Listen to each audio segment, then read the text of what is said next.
That about a year ago, two laws were enacted that were designed to promote renewable energy and energy efficiency in this state, as well as to dramatically change the system of customer choice that was enacted by the legislature in 2000. What is clear after 1 year of experience with these new laws is that customers are now paying for renewable energy proposals and energy efficiency proposals of the utilities, but the full implementation of these proposals is not expected until well into the future, and their effectiveness won't be known for many years.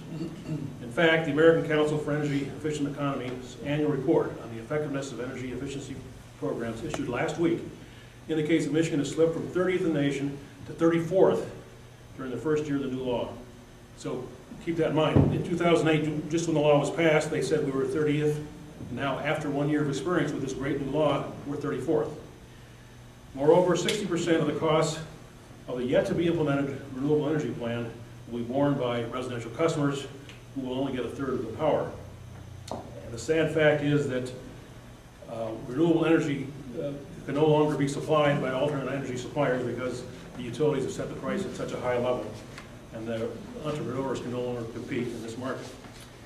Not only are customers paying for renewable energy and conservation programs now that aren't fully implemented, but even if you exclude the cost of these programs, residential customers are paying much higher rates for electricity than any other state in the Midwest as a direct result of these new laws. And you can see from this chart that the senators will go over.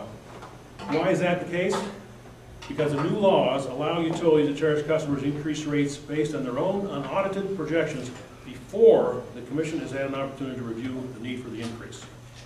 In fact, the PSC staff filed testimony in July indicating that Detroit Edison was entitled to no more than $21.6 million in the rate increases and may have been entitled to no increase at all. Yet 17 days later, Detroit Edison was allowed to implement a $280 million rate increase because of the operation of this new law.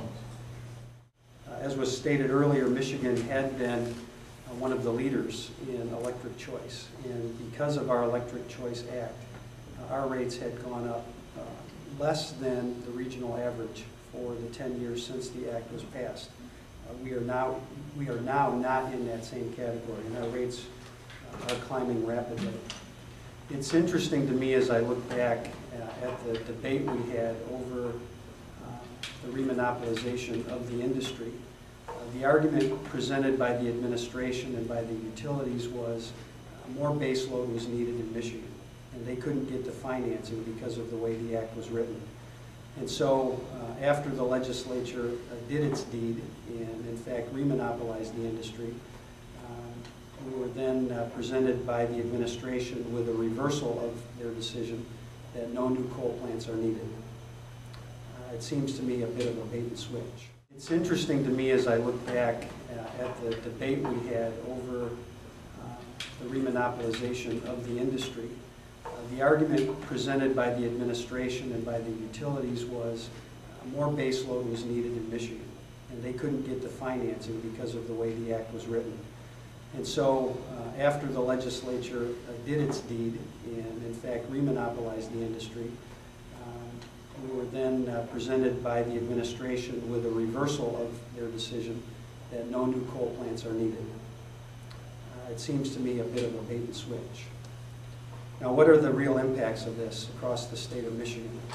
I have in my district several companies who are being excluded from taking advantage of choice, but one in particular. I received an email from a company in Spring Lake. He employs about 100 people. He has 40 people laid off.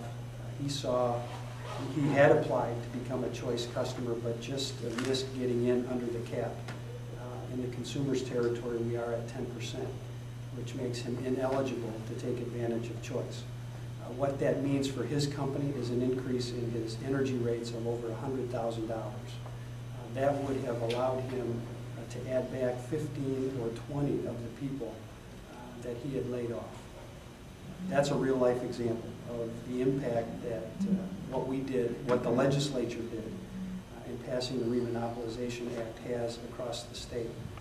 The rationale for a return to a monopolized energy market in Michigan was to allow the incumbent utilities the certainty in the marketplace needed to finance and build new baseload generation to meet our state's growing energy needs.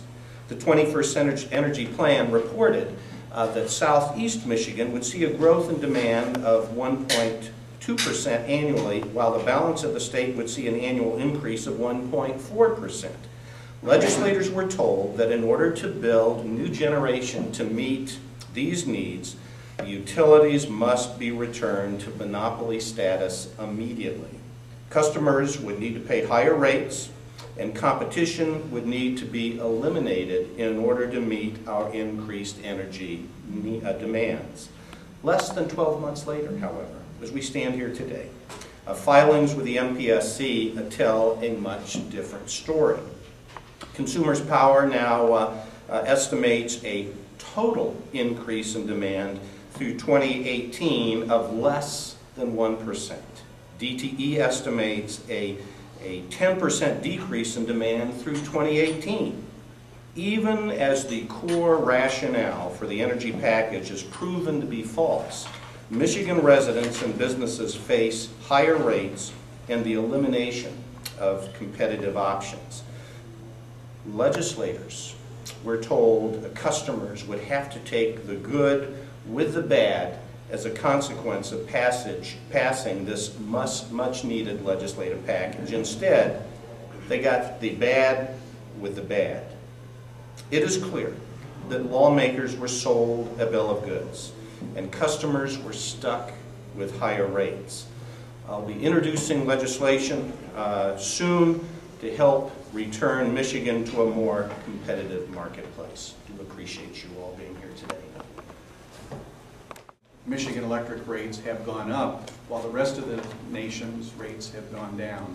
Wholesale market rates have been down despite what's happening here in Michigan. This chart depicts that. We've not yet seen the delivery of renewables as promised in this legislation. A real disappointment to the state of Michigan. We've seen a number of potential investors that have left the state. And while it was promised by the utilities that there was a need for new power over the long term, in reality we learned very soon after the passage of the legislation that there was actually going to be much less power needed than what had been proposed. That's significant because this legislation and reasoning for it had a lot to do with what the utilities indicated was a need for a new power plant.